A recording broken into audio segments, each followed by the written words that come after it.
Hello and welcome to this new episode of Bootstrapping Your Dreams Show. I'm your host Manoj Agarwal, and today we'll be talking to Dugan Selkirk. So Dugan has a lot of background in entrepreneurship, startups, and currently he's working with uh, a very unique organization called Community Futures, which is located here in British Columbia. And Dugan will ask him to explain a little bit more about it, but basically this organization is helping a lot of entrepreneurs, a lot of startup founders, providing loans and various kind of services to promote entrepreneurship. Dugan, welcome to this podcast. I'm so excited to be here. We've had really good conversations prior to this, so I'm looking forward to this interview. Yeah, thanks, Manish. I'm excited to be here too. I know when we first met, I was like, okay, this is an interesting guy. I want to get to know him. So Thank you so glad much. to be here. Yeah. Awesome. Before we go any further, can you tell us a little bit about yourself, your journey? What kind of work do you do, and a few of your accomplishments, which there are many of them. Oh boy. Probably we want the shorter version of the Mhm. story, I guess. Yeah, like why don't we start at the present here? So yeah, as you mentioned, I work with Community Futures, which is a very interesting organization. They are a kind of decentralized business development and financing group. So mainly, historically, they've been a rural-facing organization, and they do developmental lending into rural communities. Recently, they were awarded a contract for an urban-facing role in a program called Entrepreneurs with Disabilities. Um, and so that's the hat that I wear within the organization. So this is it's a federally funded program. It's an investment readiness program. That's how I describe it. So we help entrepreneurs get from idea to financing. So Yeah. which uh, so going into my past, I've been in entrepreneurial roles my whole career, really. Um, had a lot of different experiences, some of them very positive, and taken a few beatings for sure as well. But it's that access to capital is always, I don't want to say it's always the challenge, because if you have product market fit and if you have a viable prototype, then you don't have a problem, right? But the problem is that entrepreneurs, unfortunately, are coached by these TV shows where they think it's an idea and maybe a pitch deck, and then you get a check, right? And really, it doesn't work like that. Um, and in the past, there wasn't really any intermediary there. So the really cool thing about this role that I'm in, and a lot of the work that I'm doing now, is there is now like a pretty clearly defined roadmap to get you there, get you investment ready. So um I thinking about this interview coming into it, like, there's a quote that I love. What you seek is seeking you. Mm-hmm. Right. So for every starry-eyed startup founder out there, there's a junior investment banker that's just gotten out of their MBA program and is pounding the pavement looking for deal flow. Yeah. So, but the problem is these two people speak different languages, Yeah, right? So that's absolutely. kind of where I come in, is sort of teaching the entrepreneur the language that the bankers speak. So when they sit down, there's a conversation that moves the deal forward, right? Yeah, So absolutely. that's what my work is today. And like I say, I've had a long entrepreneurial career and learned a lot of lessons the hard way. And so Yeah. I guess all of that informs what I'm doing today. That's great. Well, you gave so many nuggets of wisdom in that short answer. So I'll go over them one by one. As you rightly pointed out, entrepreneurship is a game where you make a lot of mistakes, and I think that is the whole journey. I mean, nobody knows exactly what the market will demand, and if you do have if you don't have a process, then forget about it. But even if you have a process, it takes a lot of effort. It takes a lot of hit and trial. So it's great that you are providing that structure. And then you mentioned that you have some programs which are helping entrepreneurs with disability, which is another great initiative. I think we'll be talking about the kind of disabilities that that you help with as well.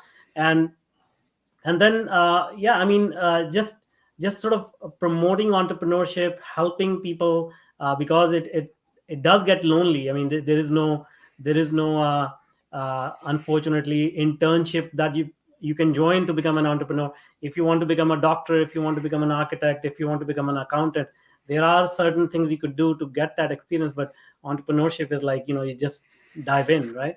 Yeah, that's it. And well, really, so I mean, I try to, like, we try to put the community and community futures, right? So, um, easier said than done. I mean, right now it's me, right? I work one on one with a lot of clients, and then we also kind of act as a hub for Mhm. other coaches and experts that can provide training.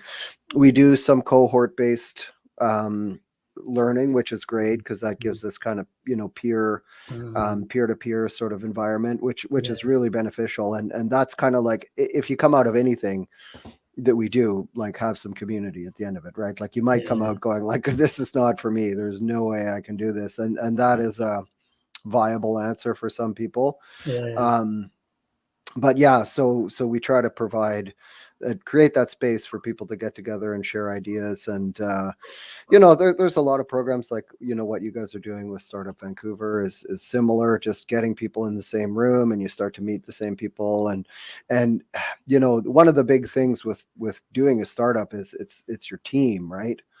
So this is another thing I say to anyone that'll listen to me, right? Like, you don't need an angel investor and a check for $100,000 to go and hire, outsourced developers to build your app. What you need is a technical co-founder who Mhm. will build it with you, right? And Yeah, that's, I think, the topic of this podcast, the bootstrapping part. Like, it's way easier to do if you have a team, right? yeah, If you're yeah, trying to do everything all yourself, all, after your full work day that you do just to cover your bills, like, you know, good yeah, yeah, luck, exactly. right?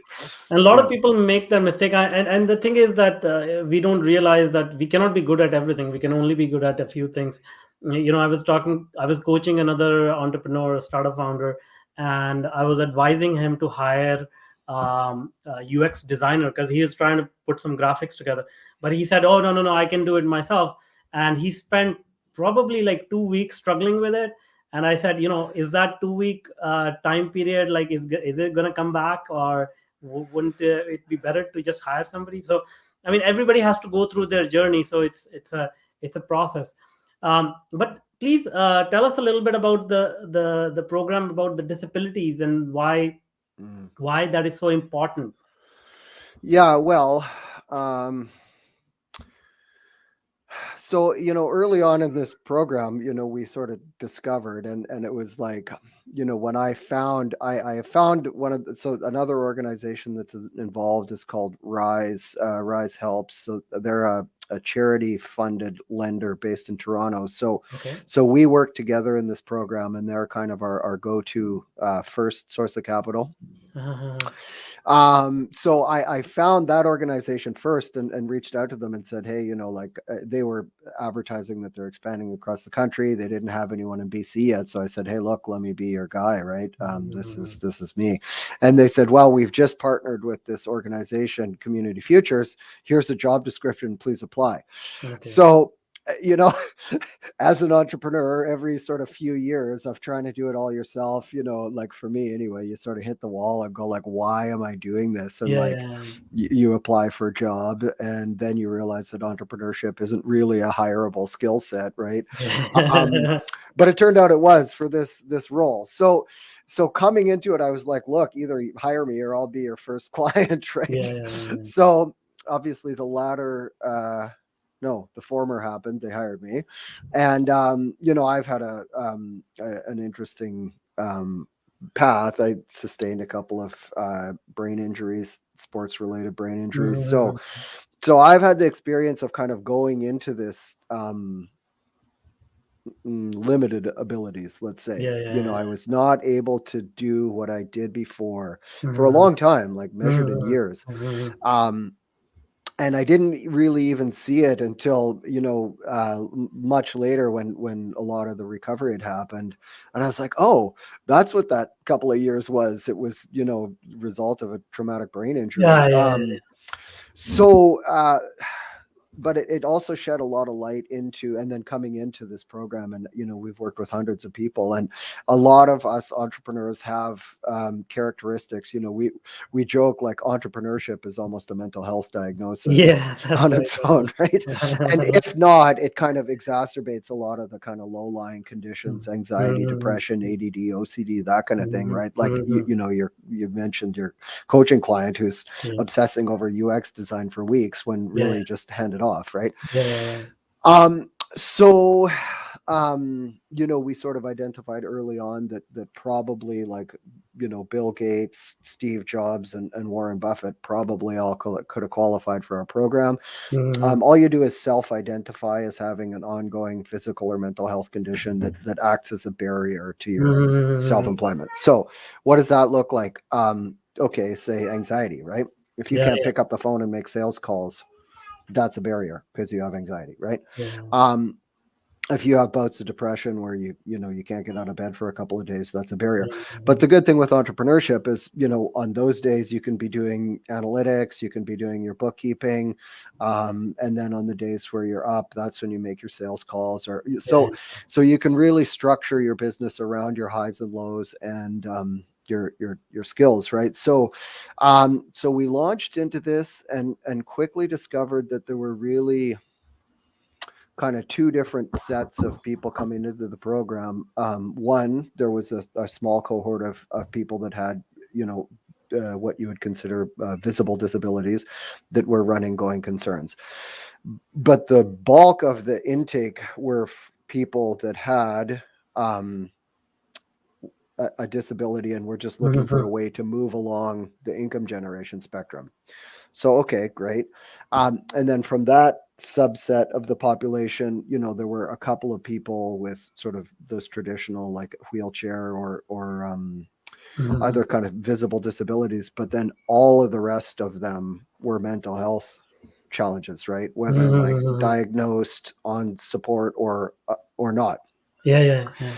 So that's really been a kind of glimpse under the hood. And then that started in sort of 2018, 2019. And then we all know what happened in Yeah, 2020, right? yeah. Of So, course, of course. so this, mental health, the real, one of the really sort of societal level health problems is Mhm. that. So, uh, but then interestingly, I got a lot of questions about, how has it been for your clients, right? And a lot of them, they've dealt with challenges all their life, and Mhm. had struggles all their life. So this was just another little kind Yeah. of thing, right? So anyway, so I'm not sure if I'm answering the question you just asked, but so the program exists to provide additional supports for people that have additional challenges besides just the everyday Yeah. ones of starting a business. So a lot of what we do is this strategic, in entrepreneurship, you have to sort of bounce up to that 50,000 foot view, big vision, big strategy, and then be able to jump back down into, like, what is the single most powerful next action that I can take to move my project forward? Because in a lot of cases, and I say this to everybody that will listen too, like, the single best thing you can do for your startup is have a job, Yeah. right? Yeah. You can't borrow your way to riches, right? Like, so yeah, so in a lot of cases, people are doing their sort of subsistence job by day, and then you have to block off kind of 25% of your brain just to be thinking about that single most important next action you can take in your Mhm. business. Mhm. And then you get home and you do it, and a lot of time, you're waiting for your UX designer to get you your designs back, and you're waiting for the web guy to implement some widget that you need, and you're waiting for a quote from your supplier. And so it's like, what can I do today? Well, today I can call this guy, right? So there's always, in that early days of bootstrapping, like, that's, how you find success is being able to bounce up and down between that high level and next action. And that's a lot of what I help my clients with, because throw in an anxiety disorder or Yeah, another yeah, like ADD or another diagnosed condition, which is really just a little further along the spectrum of the yeah, condition that yeah. an undiagnosed person is. But Mhm, if you mhm. struggle with focus, then it's hard to make Yeah, those decisions. So we help with that. That's a lot of the help we do. And then in terms of real tangible outcomes, we do a lot of work with business planning. And everybody hates business plans, and I only need a business model yeah, canvas, or I only need a pitch deck. And it's like, that'll get you the meeting, but when it's time for financing, and your lender or financier goes into due diligence, then right, you better have a yeah, yeah, plan. yeah, You better yeah, have validated financial projections. yeah, yeah. And that's the unsexy part, but it's, to me, I love it now, because and I love working, through a cash flow projection with an entrepreneur, and they really see the lights come on, and it's like, oh wow, I actually have to sell 150 units a month, Yeah, not 15, right? It's like, yeah. yeah, you do. So Mhm. right, so we do a lot of that. Like, mostly what we're doing is debt financing. That first kind of, the first 50 grand is sort of what we call it, and in a lot of cases it's the first 4 or 5 thousand, right? For someone that's, again, our clients are coming from pretty challenging places in a lot of cases. So it's like,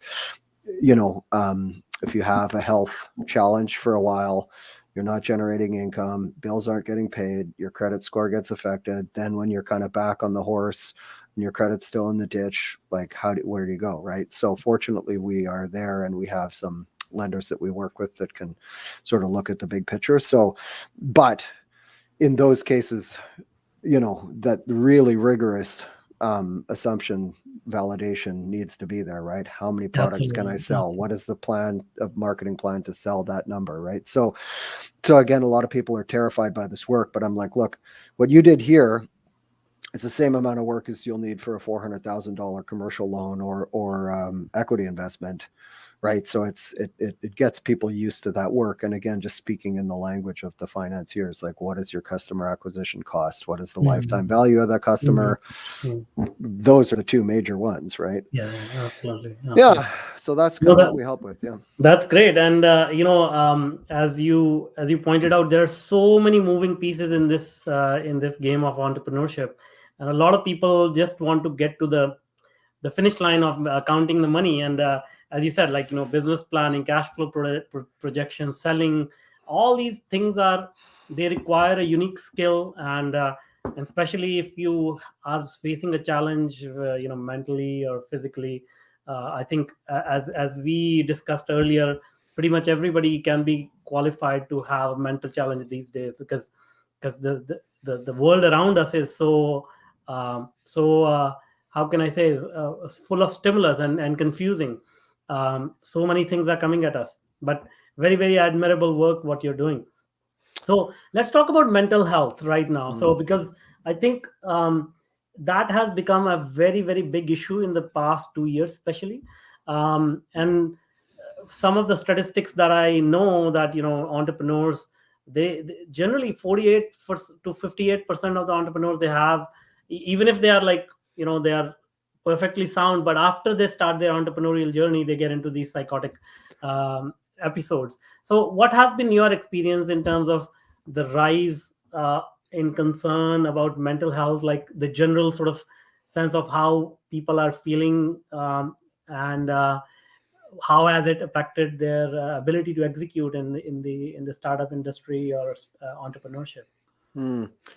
Yeah, I mean, that's a loaded topic, eh? Like, you know, but a rising tide lifts all boats, right? So, Yeah, like, yeah, if you're not having some mental health problems these days, you're not paying attention, right? yeah, Or you're numbing out. yeah. So, I mean, I mean, for me, like, again, I kind of bring an entrepreneurial spirit to my work, which is why you and I are doing this call at 20 after Yeah, 4 on yeah, Friday. I got, you know yeah, what I mean, and I'm not like heading out the door to the Christmas party an hour ago, right?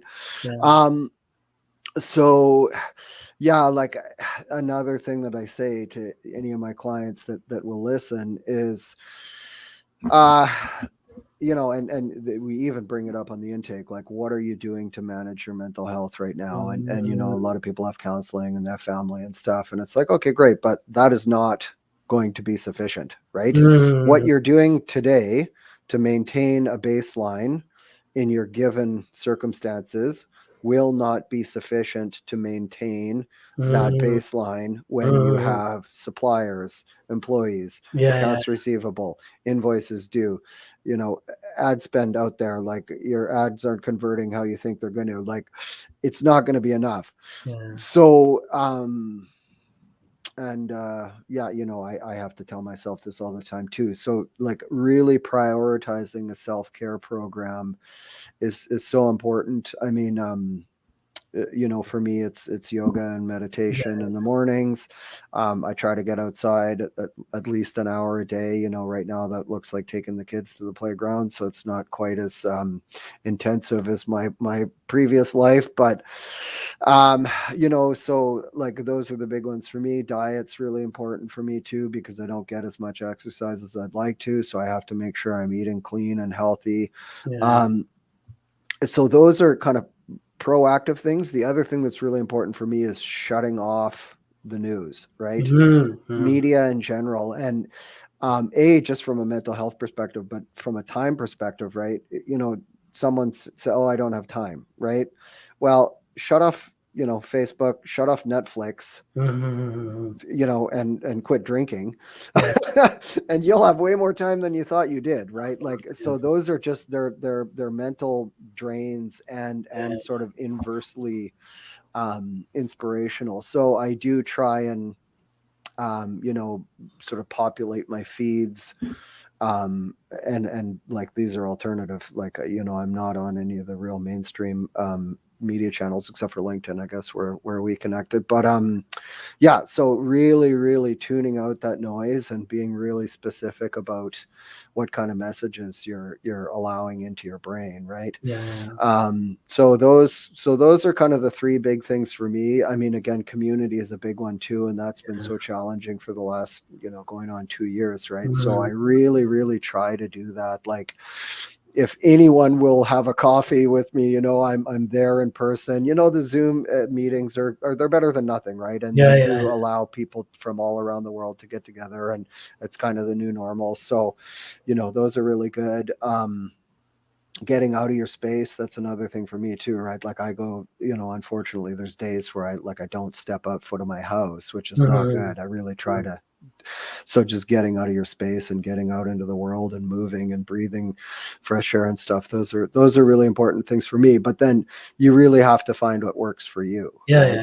Yeah. So Absolutely, absolutely. I think once again, a lot of what you're saying is some people realize how important it is, but I think it's even more important as an entrepreneur to really take care of yourself, because you are fighting so many battles all day long, right? yeah, And that's I think a lot of people, they actually do the opposite. They actually say, oh, you know what, I don't care, let me hustle, let me just go all the way, no sleep, no exercise, no nothing. But I think that is also causing a lot of challenges. Yeah, I mean, that's a viable sort of mission from about like 25 to 30, but like Mhm. by 30, and then by 40, by 45, you know what I mean? Like, Yeah, it's a marathon, right? Like, entrepreneurship is like a marathon every day.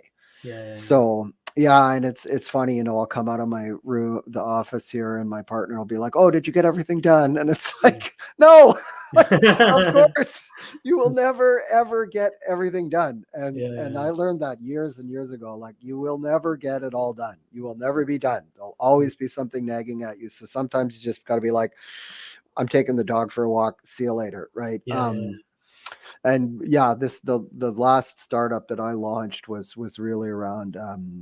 It was kind of a thinly veiled concussion recovery program, but it went so far as to time the weather, right? Like, if it's going to be sunny on Wednesday at 1 o'clock, I'm not scheduling a meeting. I'm going yeah, outside, right? yeah, So I mean, good luck for to be that organized, and I know some people are, but yeah, so it's really, really, you have to prioritize it as an entrepreneur, because there's just so much coming at you that you really need to balance it out, and Absolutely. that full throttle, full time thing.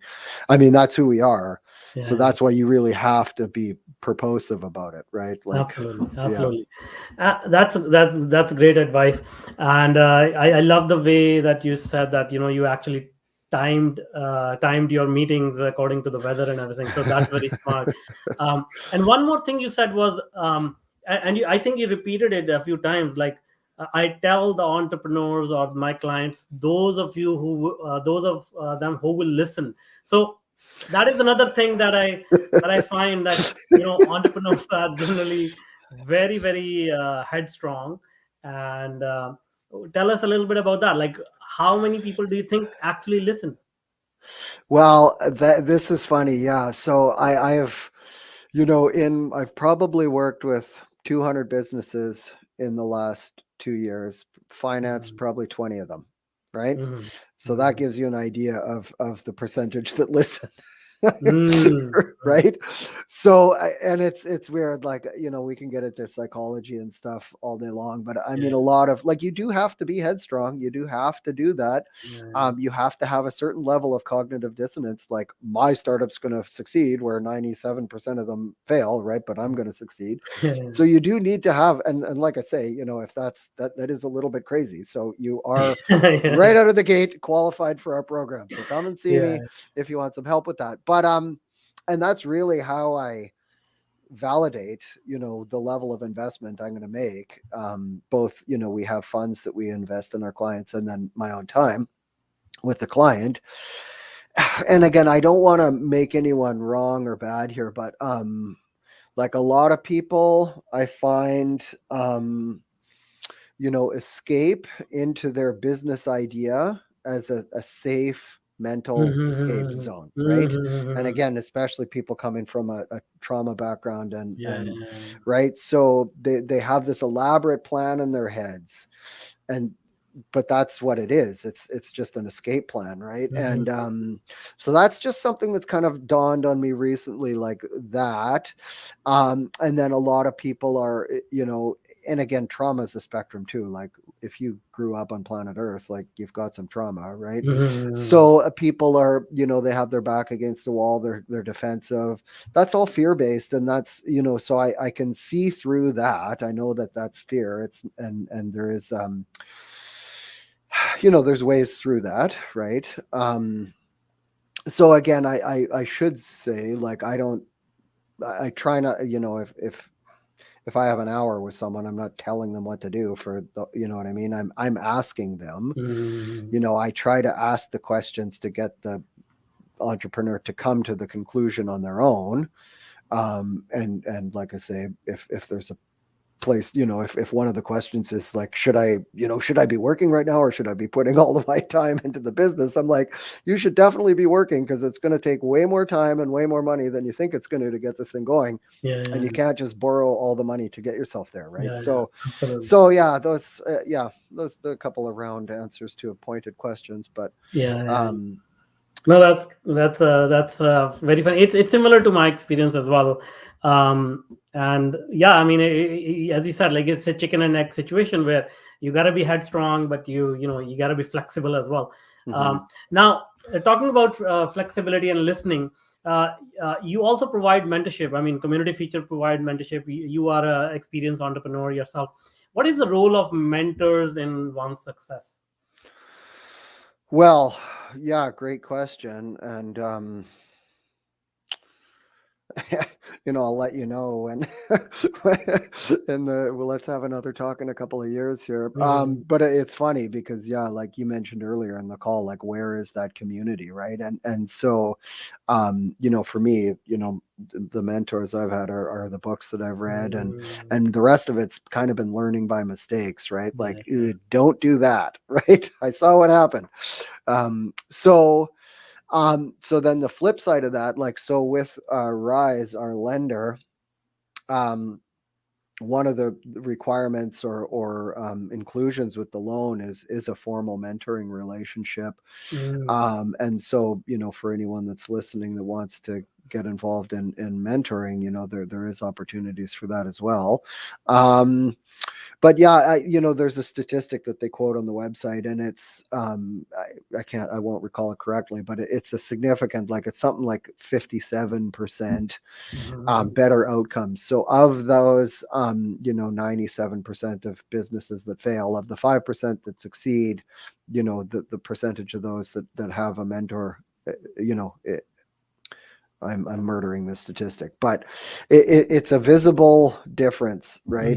Because Mhm. again, for me, when I hand off this file, like we get the deal done, we get them some money, um, you know, like in cases like people get this check in their hand and then they just go and spend it on five shiny objects instead of like Yeah, yeah, what we planned to do, right? yeah, So yeah, yeah, having that continuum of care, so to speak, and it's just, again, especially for someone that has these sort of elevated levels of mental yeah, health yeah, challenges, um, it's just someone to bounce your ideas off of and listen to their feedback, right? And then there are technical skills, like how do I configure QuickBooks, or how do yeah, I, yeah. what do I have to do myself, what should I hire out for, like how do I configure Ad Manager, like, so there are Mhm. different technical skill sets that a mentor can bring. um, we usually go for that sort of higher level strategic guidance, and then offer the kind of hands on the tools training through the programming that we have.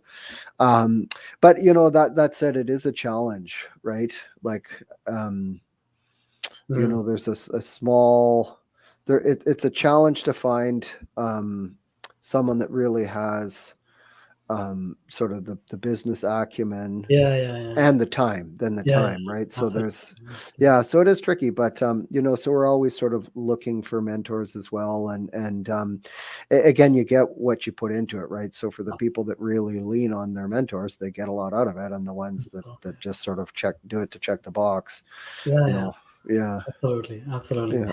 Well, great. I could not agree more. Mentors have made such a big difference in my life, and I mentor many people, and I think they get quite a bit of value. Basically, it's as you said, like we we make a lot of mistakes, but if a mentor has already made that mistake, why repeat that, right? Like we can just leverage on that. So that's great. Well, thank you so much for being with us. As you said, like Friday evening. I know it's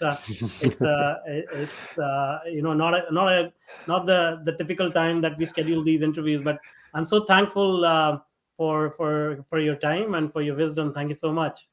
Oh, thanks, Manish. Yeah, no, I appreciate it. And yeah, anytime I get to chat with you is a pleasure for me too. So, there's one thing I wanted to leave you with, if I could. I was reading through your intake questions, and we didn't get to it, but one of them was about, what your biggest accomplishment is. And Yeah, yeah, you've had some pretty, heavy hitters on the show here, and so what I've done maybe doesn't stack up against that. But what I wanted to leave anyone that's listening, for me, the biggest shift, and it was a process, and it took a long time, and coming through injuries and health crisis and stuff, but for me it was just becoming who I really am. mm-hmm. So I had a lot of financial success earlier in my career, doing what it was that I thought I should do, Yeah, yeah, what yeah, I was supposed to do. yeah, yeah, yeah, And unfortunately, that came with a lot of mental health mm-hmm. challenges, right? So that Mm-hmm. not quite aligned with my purpose. And so today, my purpose is serving others, however that looks like. I Yeah, let yeah, the creator sort of, point me in the direction. And so, today, whatever financial success I have, and I'm doing fine, yeah, all of what I do now is coming from a place of sort of a authentic meaning, for yeah, lack of a less buzzier word. So I guess that would be the message that I'd want to leave with anyone that's listening, is first find out, who you are and who your gift, like yeah, what your gift to humanity is, and then let your creation flow out of that, rather than trying to fit a round peg into a square hole. And absolutely, yeah, absolutely. yeah. No, I So mean, I will say a few words here in response. Is that by no means this is an easy feat. So when you say I've had heavy hitters, like I think realizing your own self, knowing yourself is one of the biggest challenges. mhm. So and you have done that. and have a and are helping other people, and you're helping other people to get to that point. So that is a huge achievement. I mean, like I have been there where I have been lost in my own sort of mind and going in circles, Yeah. but I know once you really find yourself, that is where the journey starts. Before that Yeah. it's like, oh, I'll just, being all over the place. So I do not take it lightly, and I really congratulate you on getting to the other side.